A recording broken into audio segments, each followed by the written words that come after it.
Good evening, everyone. My name is Asad Lalji. On behalf of Avid Learning and our partners, welcome to Climate Resilience in Mumbai. People must lead the change. Organized in observance of the day, the World Habitat Day theme, Resilient Urban Economies, Cities as Drivers of Growth and Recovery. On a global scale, cities play a pivotal role in both energy consumption and greenhouse gas emissions. To put into perspective, they account for a staggering 78% of the world's energy consumption and contribute to 70% of the greenhouse gas emissions according to the Urban Climate Action 2022 report by the UN Habitat. The epicenter of the climate change challenges undeniably revolves around our cities, although its far-reaching impact extends way beyond its boundaries. Cities stand at the forefront of India's commitment to honor its international climate obligations, whether it's addressing the pressing issues of recurrent war floods or extreme heat waves, or laying out efficient long-term mitigation strategies. The clarion call expressed by the UN Secretary General comparing humanity's current path to a relentless drive towards a climate catastrophe at the COP27 meeting last year was evident at the G20 Leaders Summit in New Delhi last month, where 20 member nations responsible for around 80% of the global emissions made a resolute commitment to expand their efforts to combat climate change. They pledged to a triple renewable energy capacity globally and the advancement of zero and low emission technologies by 2030. These global commitments emphasize the urgencies for a city like Mumbai to lead by example, championing sustainability, resilience, and the belief that meaningful change begins with community action. At Avid Learning, we wholeheartedly share this conviction and are committed to keeping these conversations on sustainability alive and engaging. In this respect, in April of 2020, during lockdown, we launched our much-acclaimed Sustainably Now series. It is a thematized, targeted series of discussions and performances that aim to convert audiences and respondents into active catalysts and custodians for a greener tomorrow. So far, we've presented over 60 change makers and speakers across 40-plus programs. Taking our sustainability mission forward, we will be presenting programs at the upcoming COP28 UAE in Dubai next month. In addition to research, advocacy, policy making, we recognize the immense potential of the arts and culture to initiate social change, unify people, and initiate dialogues. It is events like this that reaffirm our belief in the transformative power of the arts and the people behind them. Together, we can turn challenges into opportunities, adversity into strength, and uncertainty into hope. At Avid Learning, we strongly believe in collaboration and are proud to present this evening in partnership with the Mumbai Research Center, Asiatic Society, and Mumbai First. A very special thank you to Mrs. Balaporia and Shanaz and Arun for always hosting us and being so gracious and welcoming. So it's always a pleasure being back here. Thank you. And now to commence this special celebration of World Habitat Day, which was yesterday, and World Nature Day, which is today. Please join me in extending a warm welcome to the Chairman Mumbai First, Mr. Narendra Nair, for his opening remarks. Thank you. Thank you very much for that introduction. Ladies and gentlemen, may I say what is a great pleasure it is for me to welcome you all here this evening in this very impressive bar hall, and we're grateful to Asiatic Society for allowing us to use these wonderful facilities. In fact, personally, I have some very happy recollections of this premises. Several years ago, when wearing another hat, we had organized a very impressive, people still talk about, a fashion show on the steps of the library when some artists had presented their wear from Italy at that time. People still talk about it. In fact, Mr. Aaron Roy, the Commissioner of Police at that time, reminded me the other day, he said, why don't you do another program? We're now doing another program here. Ladies and gentlemen, more than 30 years ago, the United Nations took an important step in promoting the idea that everyone deserves a decent place to live by declaring the first Monday of October as the World Habitat Day. It was also proposed that on this occasion, we should reflect on the state of our towns and cities to ensure that adequate shelter is available to all. This day will also help to reinforce the view that we all have the power and the responsibility to shape the future of our cities and towns for the future of the human habitat. Hence, we are living in an unprecedented time, and in my view, the greatest challenge of the present era is environmental degradation. Indeed, we have seen many examples of this around the world in recent past: floods, typhoons, hurricanes, heat waves, forest fire, melting of ice in the Antarctica, and affecting lives of millions of people and assets worth millions of dollars. Ladies and gentlemen, the Stern Committee report in 2006 and subsequent national and international studies continue to remind us that coastal cities are extremely vulnerable to seawater temperature rise, and sea levels will continue to rise during the 21st century. And several coastal cities like Mumbai, Bangkok, Hong Kong, Tokyo, Bangladesh, Jakarta, and others will be most vulnerable. The floods of 2005 in Mumbai should have been a wake-up call for all. Now, extreme heat days, severe rainfall, floods are more likely than ever to be part of Mumbaikars' life. The Bombay monsoon patterns are changing. There are more extreme rainfall days now than 10 years ago. Seawater levels have risen, and the risk of coastal floods and cyclones are real. Nearly 40% of Mumbai could be underwater by 2050. A recent report indicated that coastal erosion in Mumbai and MMR is taking place at a much faster pace than anticipated earlier, and if something is not done quickly and drastically, we could be underwater.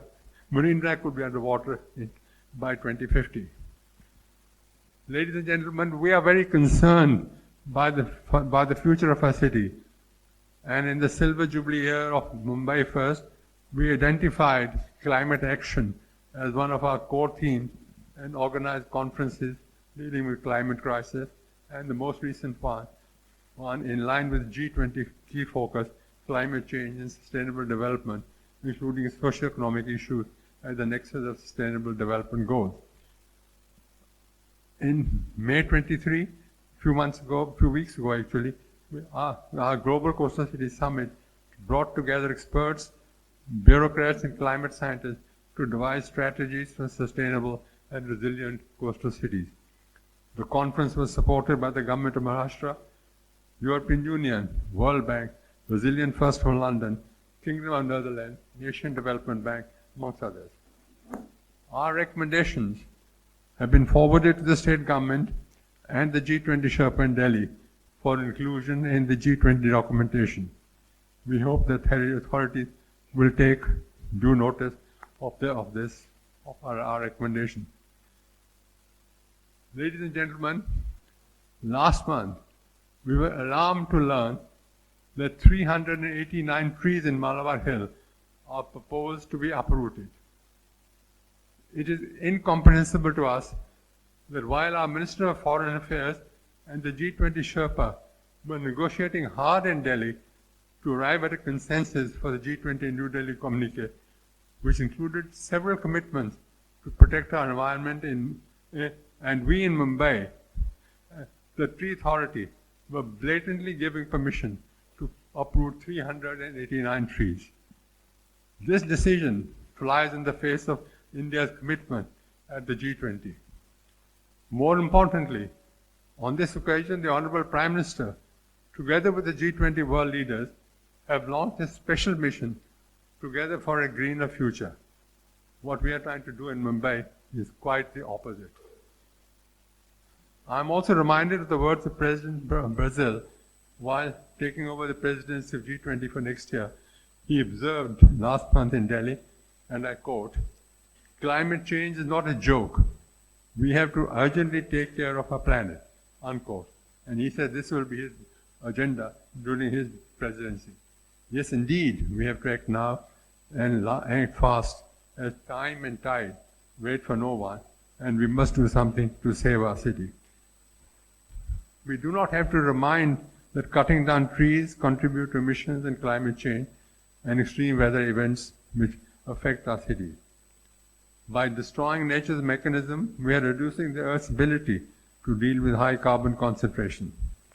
If we keep fragmenting trees, it will impact the hydrological cycle and the quality of quantity of water. We fully acknowledge the need to augment and secure water resources in our city. However, infrastructure and other development should not and cannot be at the cost of environment. We must look at alternatives. Mumbai first, a few years ago, initiated preparation of a concept plan 2050 for MMR together with leading Singapore consultant Urbana. The report proposed some solutions for water problems. Singapore is an excellent example where they have created considerable water reservoirs by reclamation. Netherlands and several other European countries have also dealt with similar problems. We earnestly request authorities that every effort must be made to look at alternative solutions.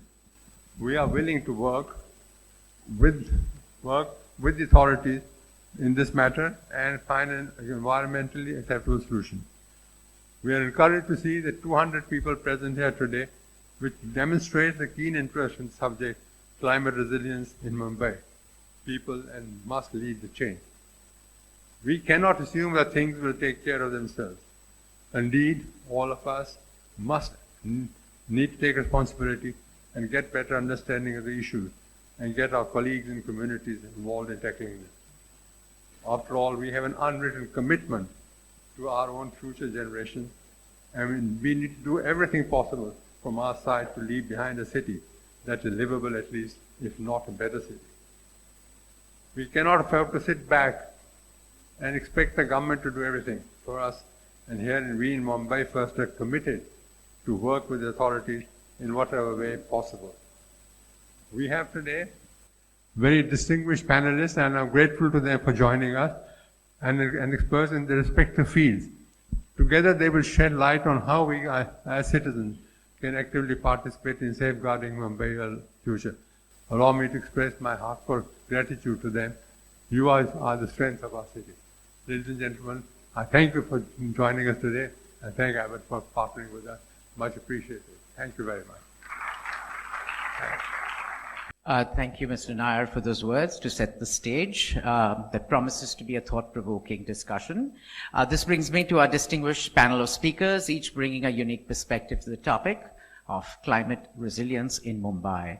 Please put your hands together and welcome urban planner, architect, and activist, Mr. P.K. Das. Festival director, Alt-EFF, Kunal Khanna. Program Head, Urban Development and Resilience, Sustainable Cities and Transport, WRI India, Lubaina Rangwala. Theatre Practitioner, Author and Pedagogue, Meghna E.T.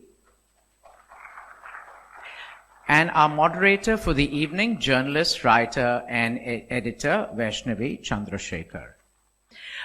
Look forward to a session full of insights and learning. Thank you all for being here, and over to you, Vaishnavi. Good evening to everyone, and welcome to this discussion. We have a very interesting set of speakers, so I hope it'll be a fruitful discussion. I want to get to the presentations right away. The way this program will work today is that we're going to have a presentation from each speaker for about 5 minutes. Speakers, please respect your time. And followed by a discussion among us, and then a Q&A among you.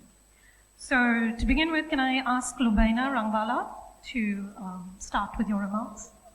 Thanks. Hi everyone, I'm Lubaina Rangwala. I had the opportunity to lead the drafting of the Mumbai Climate Action Plan with the BMC as part of WRI.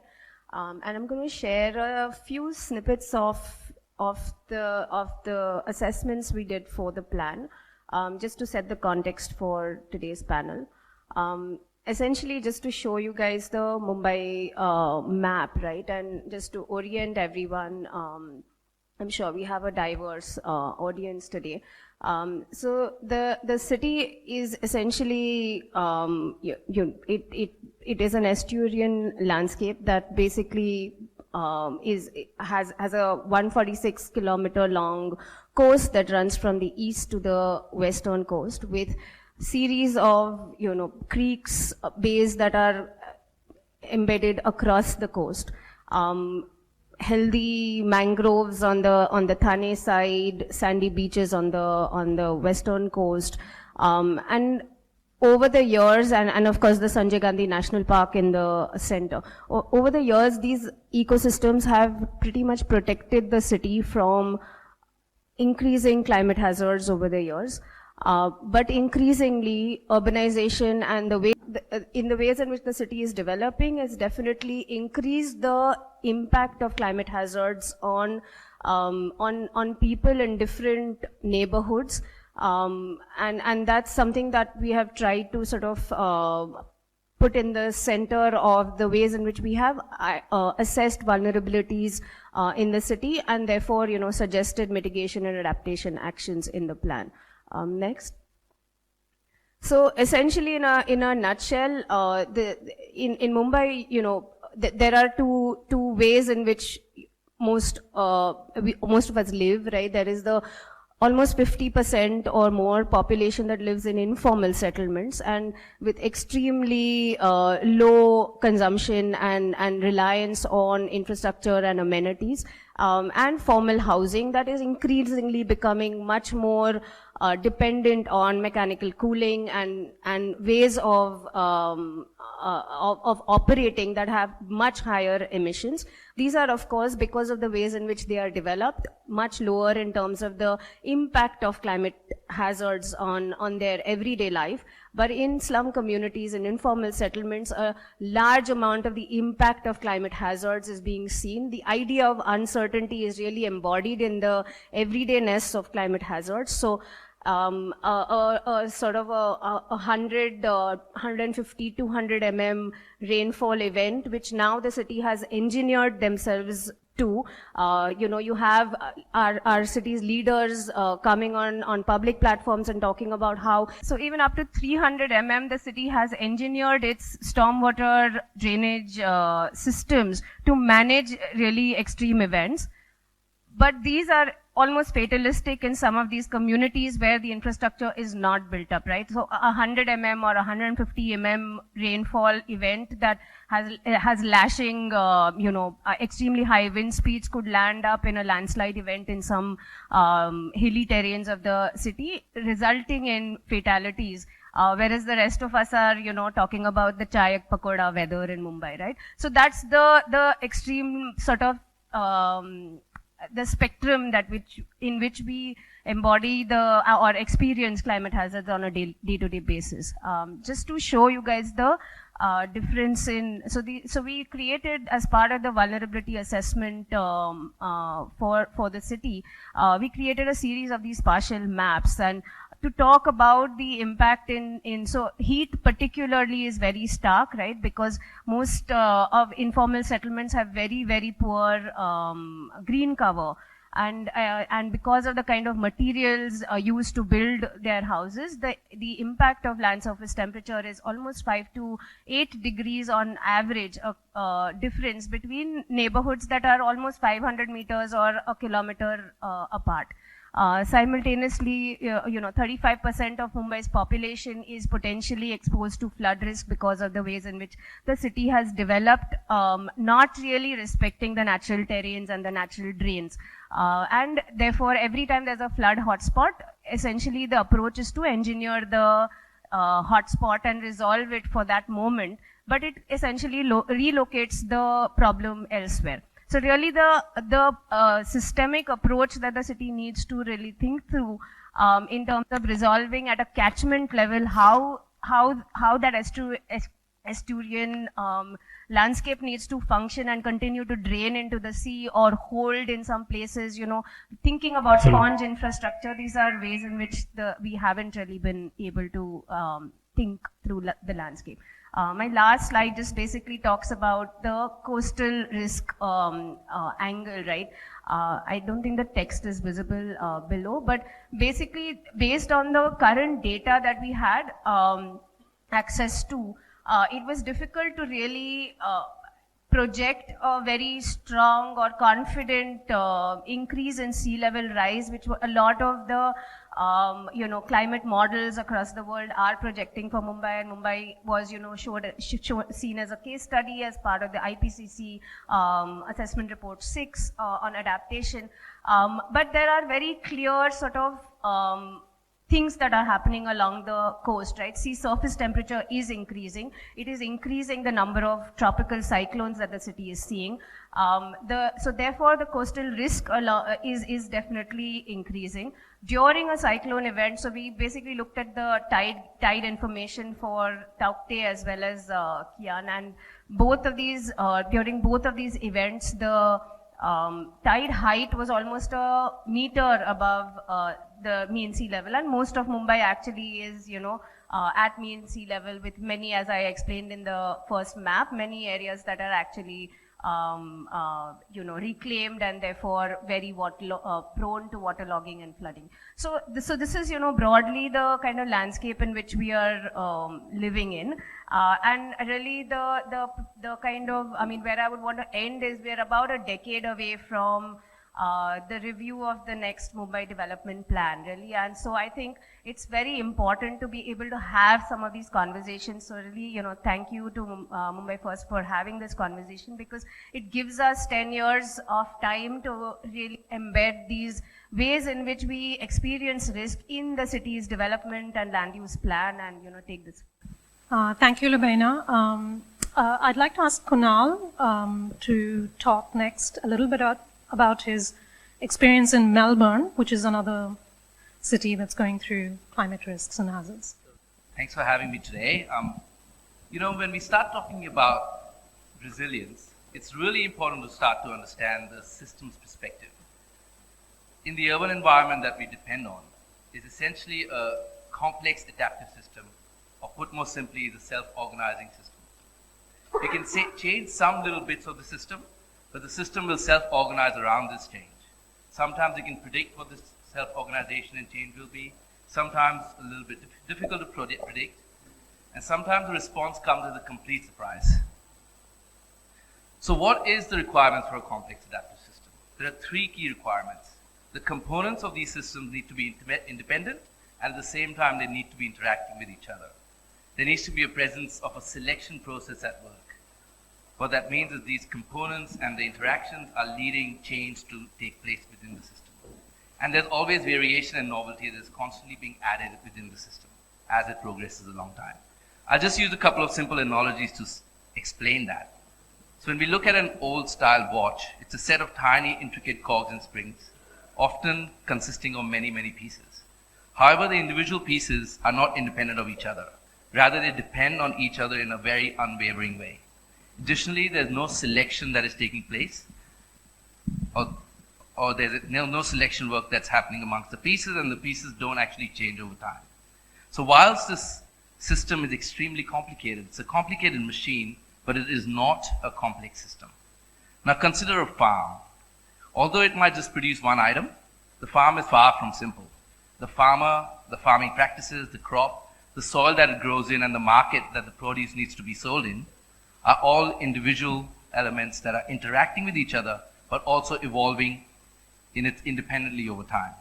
There's also variation and novelty. There might be varying rainfall patterns. There might be new machinery and new farming techniques that might get built into this farm. So this is what a complex adaptive system is, where there's these 3 key factors at play. So now there are limits on how much a self-organizing system can be changed and still recover. Beyond these limits, it starts to behave differently, and it has a different identity because some critical feedback processes have now changed. And these limits are known as thresholds, or even tipping points, if you will.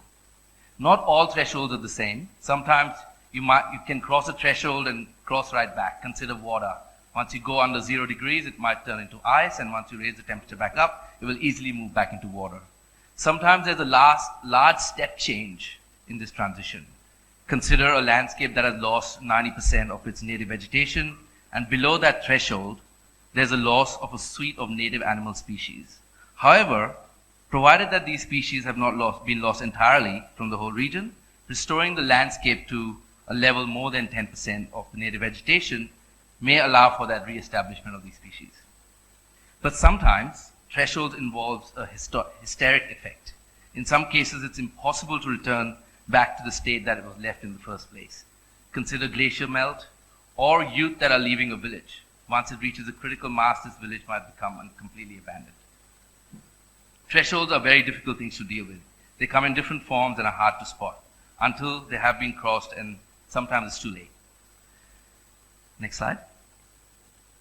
And so when we consider resilience in an urban context, systems that sustain us are subject to shock after shock. The question that inevitably arises is, how much can they take and still deliver the things that we want from this system? We all exist in this system of a city. And we consider in a resilience framework in a city scale. Next slide, please. There are 4 key dimensions. The first one is around people, which relate to the health and well-being of the people. The second one is about the place, which includes the infrastructure and the environment of this urban scale. The third is the organization in the way we organize ourselves, which is the economy and the society. And finally is the knowledge that is within the city, which points to the leadership and strategy that drives everything forward within the city. These 4 dimensions were identified by the 100 Resilient Cities initiative that is funded by the Rockefeller Foundation, where they work with 100 cities around the world to create resilience strategies for them. There's Indian cities involved in there as well, including Pune and Surat. Next slide. So let's come to attributes of a climate resilient city. I was very fortunate to be involved in developing the resilient city strategy for Melbourne, and I've picked 4 of the 35 plus attributes that we put forward to increase the resilience of the city. The first one is metropolitan and urban forests. So how can we extend and link urban greening, reforestation, and nature initiatives across the city? What this does, it creates shadier and cooler metropolitan areas. The highest climate risk in Melbourne is due to flood and also heat waves. It reduces the flood risk because of more permeable surfaces, and it reduces the amount of storm water that is going into waterways. The neighborhood project, which provides capacity building, resources, and mentoring to turn underutilized land into green spaces. It leads to more active citizenry and stronger social networks. It also encourages community placemaking, which leads to delivering of benefits within the neighborhoods by the neighborhoods themselves. Finally, local government is acting more as an enabler of an open public space rather than just regulating it. A centralized resource to share the many efforts. Next slide. To share the many efforts by the communities is extremely important because we can all learn from each other. We have all faced adversities in the face of climate change, and we've all reorganized ourselves to address this and be resilient in the face of these changes. So Central Repository is a resource to access information on resilience and building efforts. It also enables greater sharing and better access to advice to develop effective resilience building actions. Finally, and my favorite, is the cycling network. Establishing cycling paths and corridors that are both holistic and tailored to local needs. While it is such a simple act to just ride and use cycling as a mode of transport, it actually increases people's transport choices. It builds redundancy in the transport network, by which I mean it allows for more options for anyone to choose from when you're making a certain decision, and that applies to all contexts. It increases the connectivity in the community by increased opportunities for social interaction. It improves health and well-being and also reduces greenhouse gases. These 4 attributes, or these four features of a climate resilient city in itself, each of them are a system in itself. The system around the people, the system around the organization, the system around knowledge and place. They all are working independently of each other, but at the same time they're interacting together to create a more resilient city. So my final slide is just about, if you're thinking about resilience, we really need to take a systems level view. We really need to look at how these different elements are interacting and try to gauge and understand what is the tipping point when things completely reorganize and change themselves. Thank you. Thank you, Kunal. And may I ask Meghna to talk to us a little bit about her experience in storytelling around climate change? Before I begin my presentation, I have a question for everybody. Are you familiar with the phrase climate anxiety? Could you share what it means to you? What is climate anxiety in your opinion?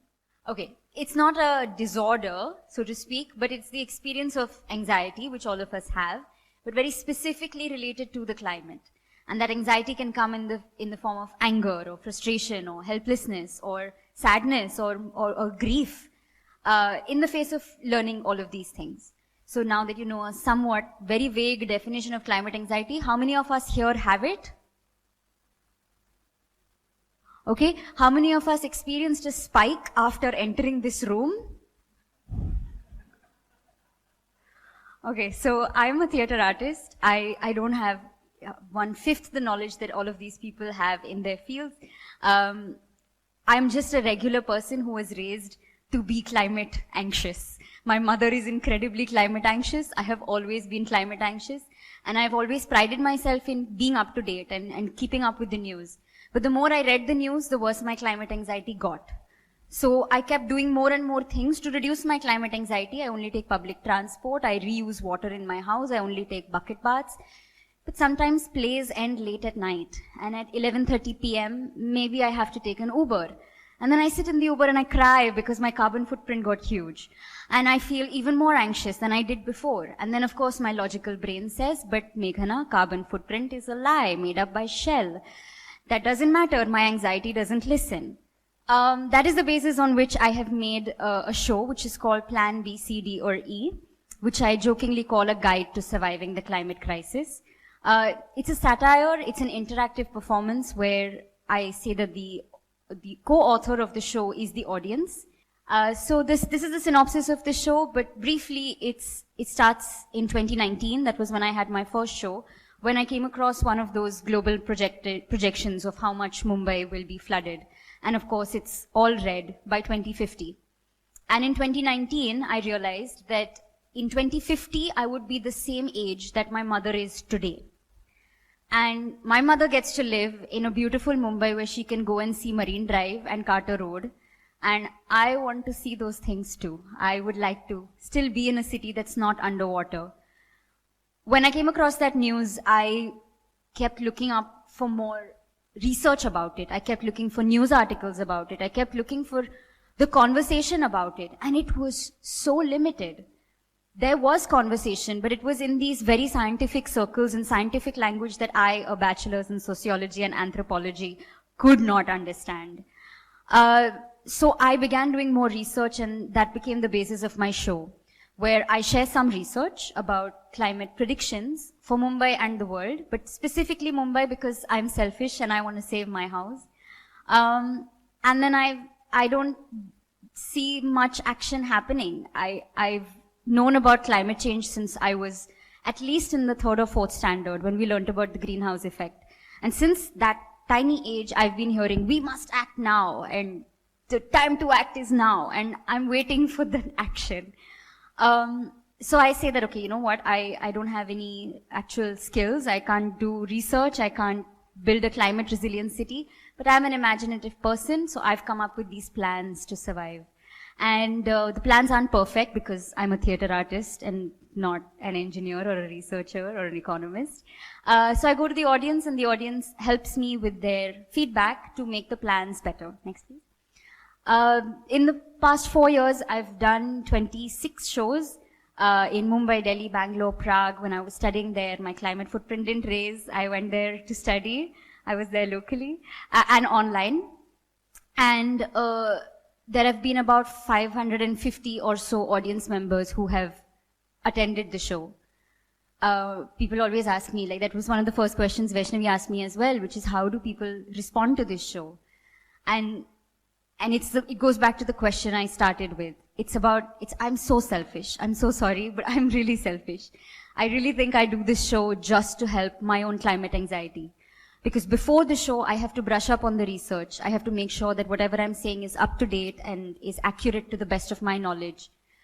And just before the show, I don't have stage fright. I have climate anxiety. And by the end of the show, I get to spend about 70 or 80 minutes with a group of people who care about this as much as I do. With a group of people who are engaging with the topic in different ways. With a group of people who are approaching the topic from different perspectives, like all of us on the panel today. And that's why I keep doing this show, because I'm selfish. And I hope that we will act now. That's all.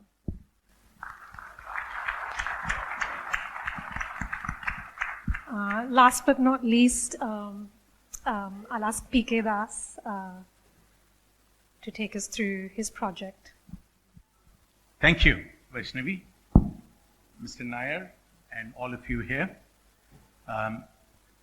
We've heard so much. I'll be very brief. We've been given limited time. I decide to speak from here to be able to see all of you. That takes me to the first slide, which I say what we look at but we do not see.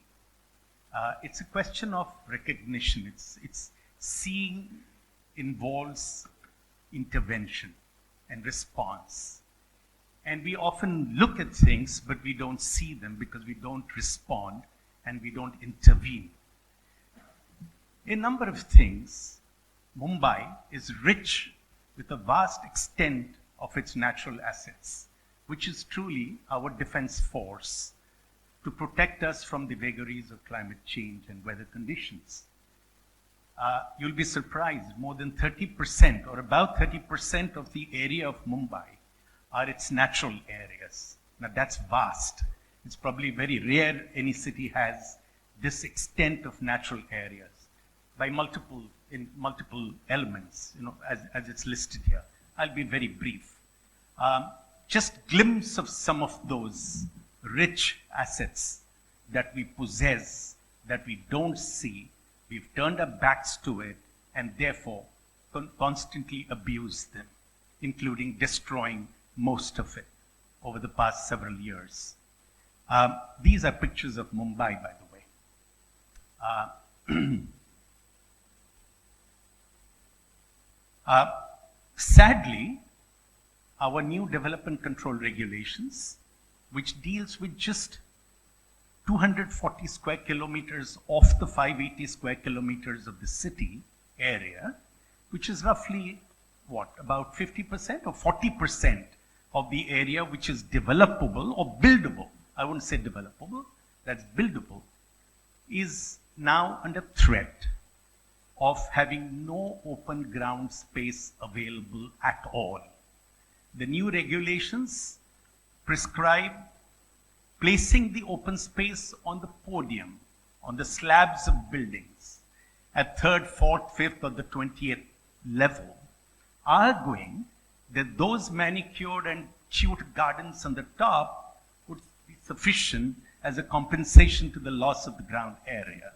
I will not get into the details of what it means. It's dangerous for the environmental and ecological attributes of the ground, open grounds, the trees, the flora, the fauna, and all other life species that survive, that really support the ecology and the sustainability of the ecology, is then perished. These are some of the pictures of a part of that explanation of that there is no ground. It's just concrete. We're just building more and more every time with a complete bluff that more construction is the way to address and fulfill the shortfall of housing and amenities in the city. That's a bluff, outright bluff. But what it does is causes huge trauma, which I will not get into. The congestion trauma that I put it briefly, I'm just leaving questions for you to think over. There is no open ground, as I explained to you, and this is quite evident now across the city and the suburbs of Mumbai. Untenable density, unsustainable density. People are pushed, and buildings, it's both people and buildings density, which is really frightful. The proximity without open spaces between them and in the layouts or the development areas. there's absolutely no open space but a chamber created for heat and other disasters. We've been constantly abusing our natural areas, as I mentioned earlier. We've been landfilling, we've been using them as the backyard and the dumping ground. Now, the rising frequency and intensity of the climate events is probably the last thing we don't see. We know, we are aware, we keep talking about it, but we don't see because we don't intervene in the right way. We intervene through large capital engineering, engineering solutions and investments. But that's counterproductive, as has been proven, which a lot of failures. Mumbai is, in fact, at the threat of being one of the worst heat island effect places on Earth. And this consequence is, again, something that I'll not get into in depth now, but maybe discuss later. So maybe, Rubaina, you may have to relook at that slide when you said that the slums consume less energy but are higher risk, and the buildings that consume higher energy are at low risk. Maybe not true, because those high-rise buildings where the affluent live and are burning energy are also open to high risk because of the heat island effect, and many other more complications causing severe mental and physical health conditions. Mumbai today is a fragmented city. It's a divided city. People and places are divided by the fact of a uniform DCR, which is applied for all kinds of places and all kinds of people who certainly are not equal and similar. And that is a dangerous thing. And I will not get into that. And that is why the densifications are also unequal by the application of the DCR. Multiple planning agencies in Mumbai who have divided the city, don't talk to each other, are working at cross purposes with each other. There's BMC, there's MMRDA, there's MHADA, there's BPT. Maybe the next ruling dispensation creates two more. Way forward with a single objective of the unification of the fragmented city or the divided city that we talked about. And a kind of a planning metaphor could be looking at a possibility, a project that we've been involved with, which is called the reinvigoration of the watercourses of Mumbai. Mumbai's watercourses map from the BMC documents looks like that. It's probably more watercourses than Venice that we look at and we are used to looking at and knowing. We have over 300 kilometers of major nallas, which originally were the watercourses of the estuary, but we've turned them into the nallas or the waste disposal channels. We have minor nallas of another 400. We have 4 rivers, as we all know now, post the floods. We have Mithi, Oshiwara, Dahisar, Poisar. Quickly moving ahead to this project, Nalla Reinvigoration Project, the pilot in Irla Nalla project in Juhu, about 1.5 kilometers, is an idea to unify, to restore the natural ecology, and to network both people and places. Some of the converted spaces along the nallas, which have been executed. We are using a bioremedial measure with IIT and NEERI, with Dr. Rakesh Kumar, to clean the waters of the Nalla and make them odor-free so that the public spaces can happen, people can spend time alongside, and they can then be the watchdogs of the system, of this ecological system.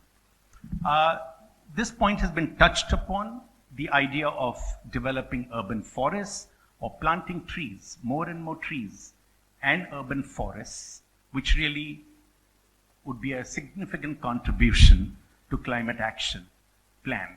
And this is something that we just don't do because they occupy more land. They would occupy more land as a myth being told to us, but we have to get over and understand the value of that for the future. So finally, the Open Mumbai plan that we had drafted nearly 12 years back, open to public exhibition and discussion, where the whole objective is to connect and network all public spaces across the city of Mumbai, including the natural areas, which as a data I said, the natural areas constituting 30%, and with open spaces, it's nearly almost about 40%. And this is kept out of our planning agenda. And we need to network them, to network people, and to prepare ourselves for the future plan. Thank you. Thank you, PK. And so those were 4 very different perspectives. Lubaina, I want to come to you first because you were involved with an official plan to study this problem and to deal with it. And I have 2 questions for you. Broadly, what were the sort of main solutions that you came up with? And what is the status of that plan today? Is it still operational or has it just been thrown out? So there were about 6 sectors that we looked at. So there are like 24 actions. I don't want to get into each one of them.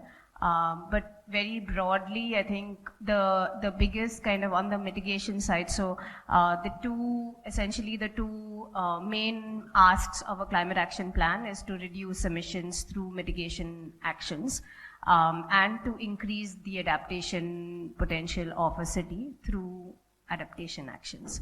And so on the mitigation side, the big emitting sector in Mumbai and maybe most cities is the energy and building sector. As PK very in detail sort of showed some of the density issues, a lot of sort of reliance on mechanical cooling and lack of open spaces, lack of light and ventilation in the ways in which buildings are coming up. So really thinking about thermal cooling, and one of the important asks of the plan, and one of the important things we did was to not really segregate the mitigation and adaptation sectors. So to really sort of look at both the actions in all the 6 sectors. So even on energy, looking at heat risk in SRA buildings or affordable low-income housing buildings, where pushing people into the kinds of high-density housing that we saw with like less than 3 meters apart increases indoor temperatures. And for a city like ours, where we experience extremely high humidity each year, it's almost almost like fatalistic, which has extremely high public health impacts on people. And what some of the studies have shown recently is that there is a increase in electrical consumption after people move into buildings, right? So the impact of this action is very high on the ways in which, so it's really not a solution. So that's an important question that the plan asks, and also to kind of really think about the slum housing as a housing form in the city, right? People have been living here for more than 100 years in some of these communities. Can we think about resilience from a systems and provision point of view, rather than immediately jumping to moving people into buildings, because there is really no space to be able to provide the kind of amenities we need for the number of people that live in the city. So really thinking about low density, high density, low rise structures in the city is an important sort of ask. I think on mobility, also sort of drawing attention to small infrastructure projects. So we are doing a lot of big infrastructure projects like the metro and stuff. And automatically, when you think about it as a statistical thing, your projections will show itna % increase in modal share, and theoretically lots of people are using public transport in the future. But if the last mile connectivity is not thought about, if the street experience is not part of that entire conversation, most attention in cities is being given to electrification of vehicles, which is only going to result in more congestion. So for a city like Mumbai, where we have been more reliant on public transport, how do we ensure that this ridership not only continues but also is augmented in people's experience of public transport. On the adaptation side, really thinking about nature-based solutions and a lot of landscaping efforts that people are talking about in urban spaces, both from a heat and flood resilience point of view, and not only relying on engineered solutions.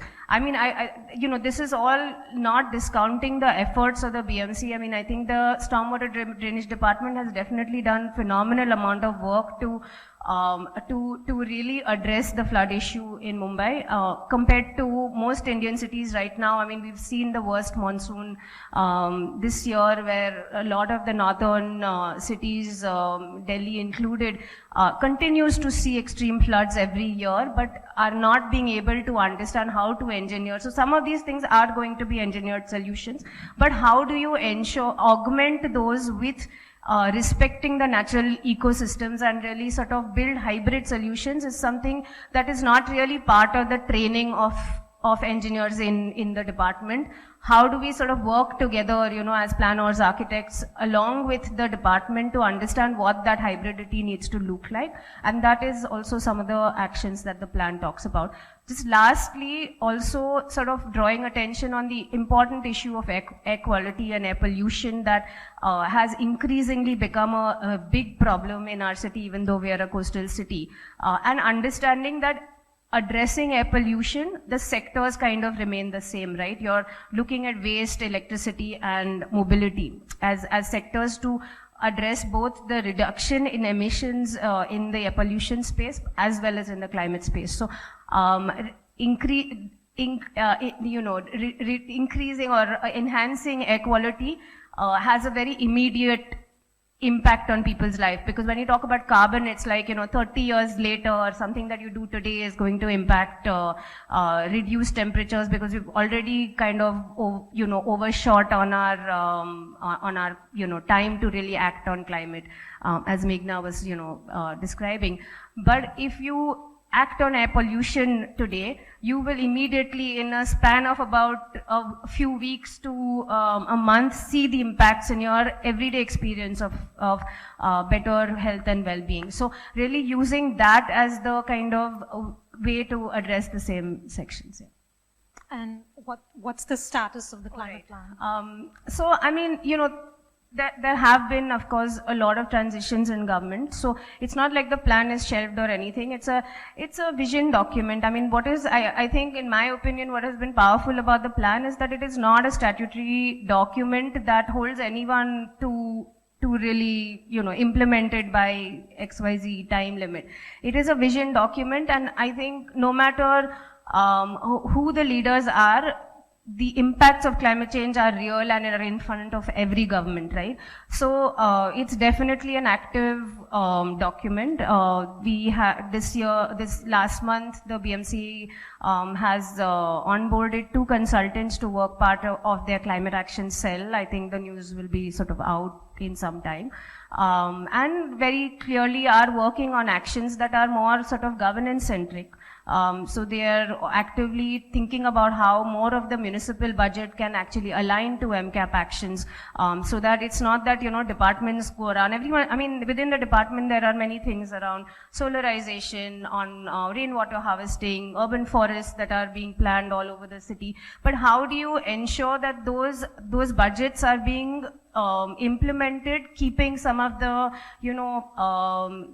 costs and cautions of the climate action plan in place? There are possibilities of maladaptation that can happen if certain actions are not implemented scientifically and collaboratively with, communities in the process, etc. So I mean, a lot of organizations are working closely with various departments in the BMC to take some of these actions forward. And I think people who have been able to see the kind of opportunity in a baseline assessment available for the city as a public document, organizations that are being able to see that opportunity are using that to then have much more scientifically aligned and current conversations with different departments.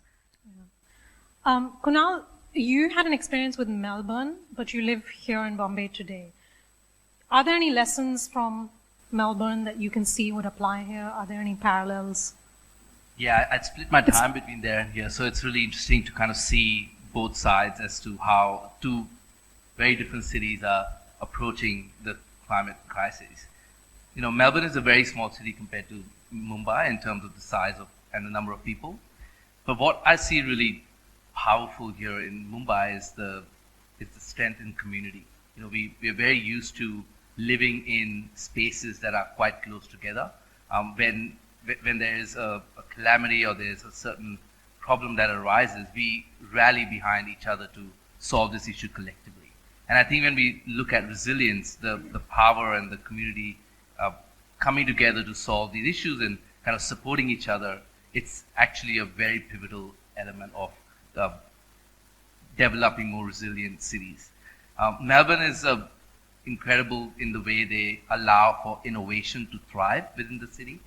From my little visibility of what is happening in Mumbai, I think in the civic sense, there's perhaps a slight lack of it. You know, there's this whole open innovation kind of culture where civic problems are being posed to the urban population, and that may range from young students to entrepreneurs to large businesses to come together to solve it. And the municipal bodies or the councils really become just an enabler of this kind of change rather than trying to do everything themselves. And that's incredibly powerful. You know, Mumbai has those same wealth of knowledge, the same kind of smarts, even more so in many regards.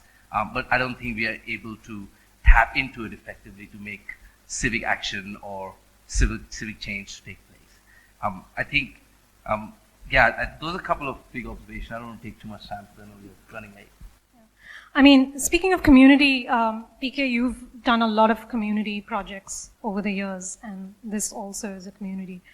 Do you think, what is the role of community engagement in Bombay, and what's the scope for community engagement?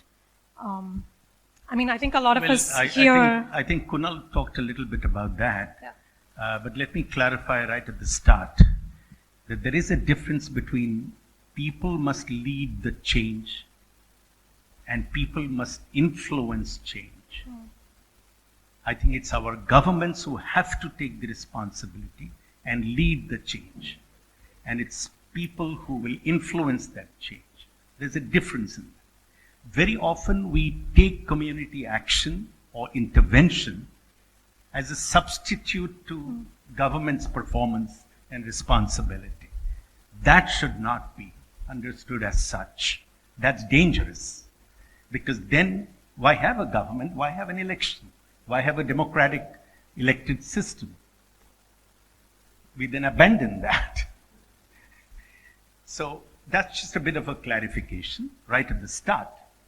Having said that, people's movements must, of course, as I said, spearhead their influence on decisions that governments take that affect their lives. This is critical. And in this particular instance that I cited an example of, it's about protecting our open spaces. It's about recognizing our natural assets. It's about interlinking the two. It's about bringing people and nature together. And an understanding of that. So at the same time, what movements do is very interesting. It also encourages public knowledge through open dialogues, and open dialogues leading to open data and open strategies for change are really pivotal to democratic order. And we must pursue, therefore, active citizens' interventions, if not just participation. Because often participation is called for in Mumbai, as we've experienced, after plans have been fully drafted and sealed. And then there is a call for participation, and that can be completely ignored at that point.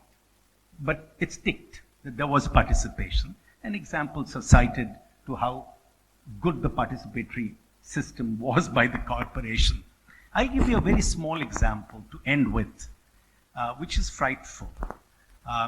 When we were still, it's been over 10 years we've been working on the Irla Nala project, a pilot project. Initially, nobody approved it. We got Javed Akhtar, the Member of Parliament then, to fund this project. He dedicated 22 crores out of his 24 crores that they get as members of Parliament over 5 years tenure towards this project.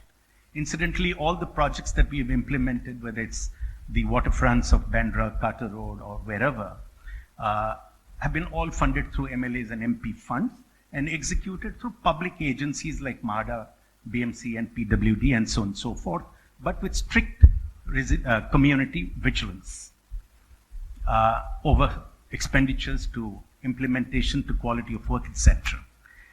Now, somewhere in between, COVID came in, and some funds of the members of Parliament were terminated because funds were needed by the government of India for larger reasons of fighting COVID. At that point, we ran short of funds. So we approached various elected representatives, those in government in particular. They promised, they made a site visit, nothing came through. We finally approached the municipal commissioner with Mr. Javed Akhtar alongside, pleading for just 5 crores of additional funds to complete the water cleaning process which was pending. The entire water cleaning process required 10 crores, out of which 5 crores had already been spent in the foundations and other structures. And it just needed an additional 5 crores or 7-8 crores to complete the water cleaning process. Supported by IIT reports, supported by NEERI, and all plans approved by them scientifically. I was then told by the highest office that, people must come and sign an agreement that they will look after this after it's implemented. We will then fund you. So what the chief wants is to people to take over and substitute the responsibilities of the corporation. It's a civic infrastructure, vital to the environmental, ecological sensitivity and concerns of the city. And they want people to take over the responsibility of execution and maintenance. Now this is frightful. So I'm sorry, while the report has been prepared, we are going on concretizing rivers and watercourses. Our rivers have been completely concretized in Mumbai, including the base of the rivers, severing of all ecological attributes that water has with land. Never mind floods much more, or flood water stagnate for days because they can't flow into these nallas and then to the sea, as it's connected to the tidal system of the sea, etc., etc. So I think we have to be very clear and careful that while we are organizing communities, it is the government that must take total responsibility and lead the change. Thank you. Thank you. Meghna, you also engage with community, and I know it's a very far cry from the way that PK and Lubaina engages with community or tries to influence government. How do you see art, theatre, film, influencing change in Bombay, in the community?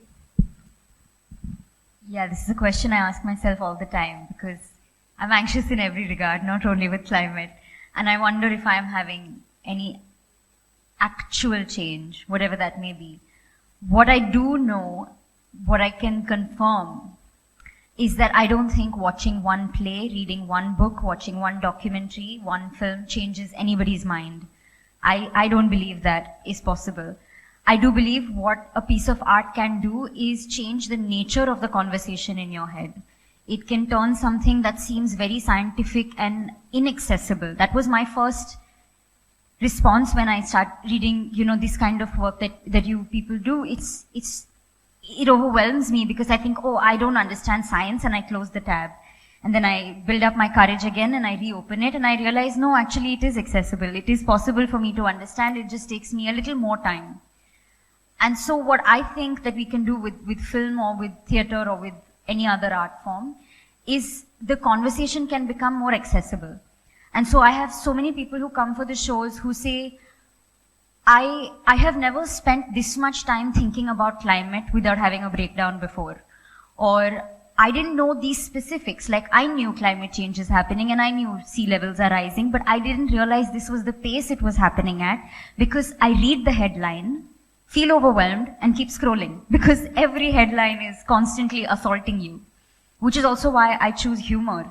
I use satire because, again, I'm selfish. I cannot get through all of that data myself without feeling overwhelmed and feeling anxious.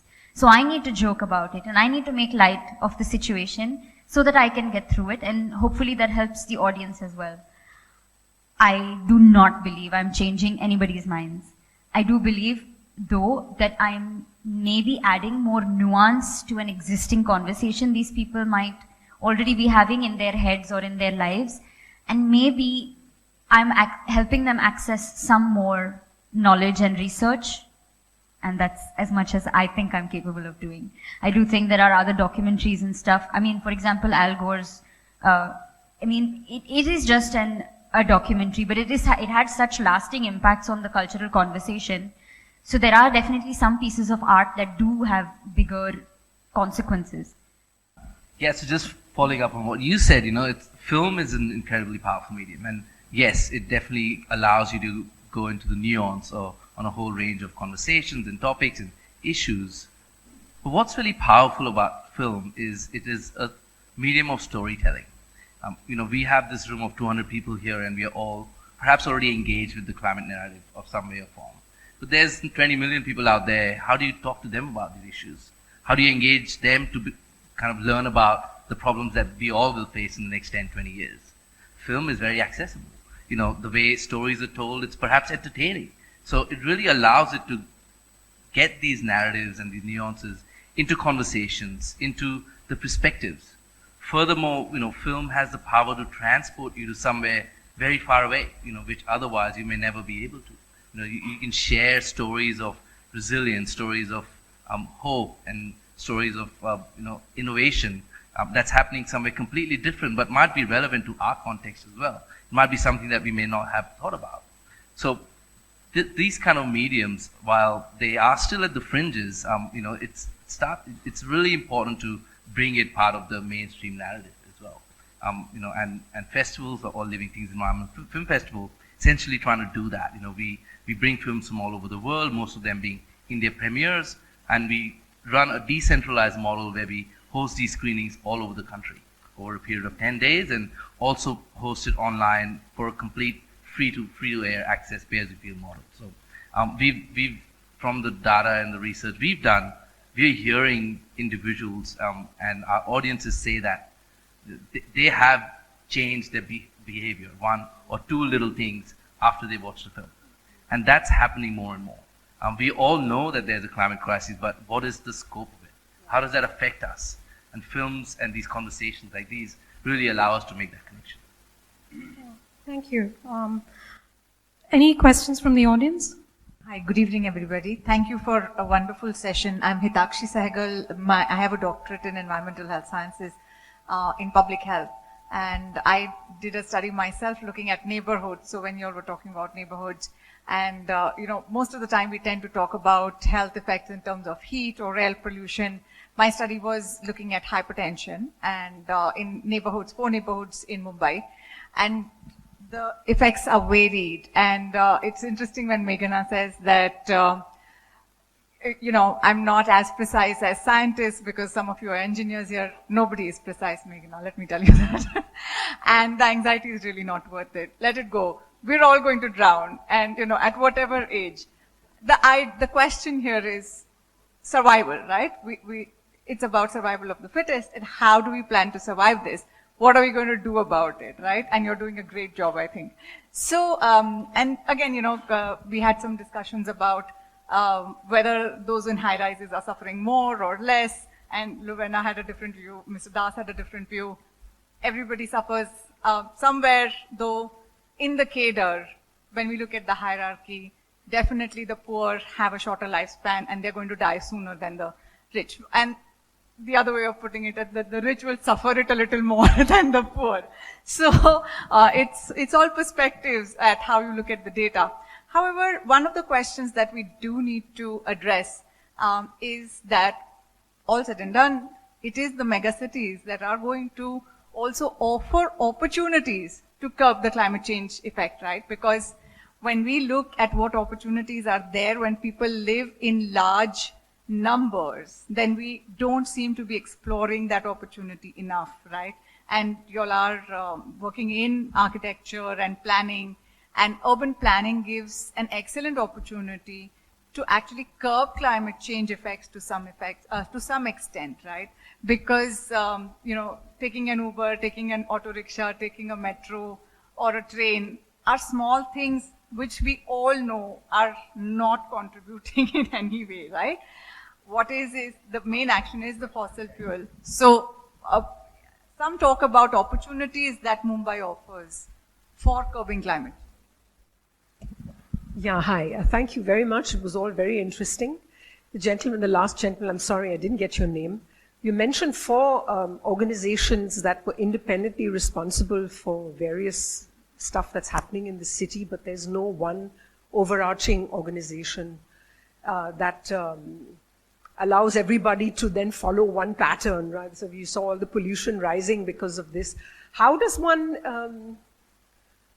organize this as an activist in the city to try and make the government realize that what they are doing was just absurdity? Because like the pollution levels, when like 25 buildings on Marine Drive were being under construction or renovation at the same time, nobody was doing dust binding or whatever. Everybody was just doing what they wanted. The coastal road was happening at the same time. You couldn't see across the bay from either side. What can one do as a normal civically active person or wanting to be active to stop this kind of,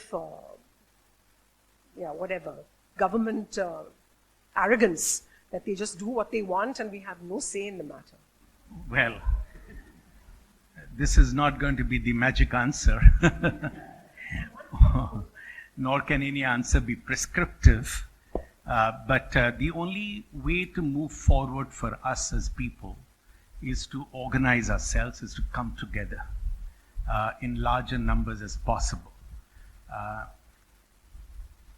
Probably to begin with, in our neighborhoods. That would be a good way to start because we are most familiar with the neighborhoods we know best. And really pick up issues that are significant, like the climate risks that affects one and all. It's fairly an equalizer in many ways, though we know that the poor are the worst sufferers of climate change and climate events. But in many ways it's an equalizer, and we need to bring everybody together and exert pressures on the government. As I said, I'm repeating that. But at the same time, what I have pursued or believed through our networks and struggles at various levels for our rights included, whether it's the slum dwellers movements for housing rights or the citizens movements for reclaiming public spaces in Mumbai, is that we must have, through our open dialogues and through the struggles, evolve an alternate perspective and vision, not fall on the vision that the corporation is drafting. Okay? To give you an example, they will appoint 10 consultants internationally to grow urban forests. Where? On rooftops? Is that the consultancy about? No. We grab our land and occupy them, demanding they're left open. As one instance. Stop concretization of our watercourses, break them down, or puncture holes to make them porous so that they can breathe, that water regains its relationship with land.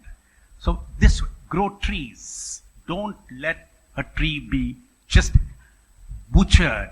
If you see these corporation people contracted out to trim trees, they just go and hack them without an iota of knowledge of how trees can be actually pruned or cut.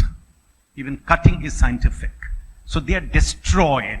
And the first thing we do instinctively in cities is to do away with the tree because it may fall, the branch may fall on us, on our cars, our property. So just get rid of them. So I think these are simple ways, pick up simple subjects, concerns, threats, and put pressures on the government through organizations and movements. I rely upon movements to gain strength and confidence and gain knowledge and all of that. So I know I can see a lot of hands up. I'm sorry, but we've run out of time. But maybe you can talk to the speakers here after the session, and they'll be around for a little while. And thank you to all the speakers, and thank you to Avid Learning and Mumbai First for organizing this session. And thank you for coming. Ladies and gentlemen, distinguished speakers, and esteemed guests, as we come to the close of this enlightened panel discussion, I want to express my heartfelt gratitude to each and every one of you for being here. I also want to extend my deepest appreciation to our panelists.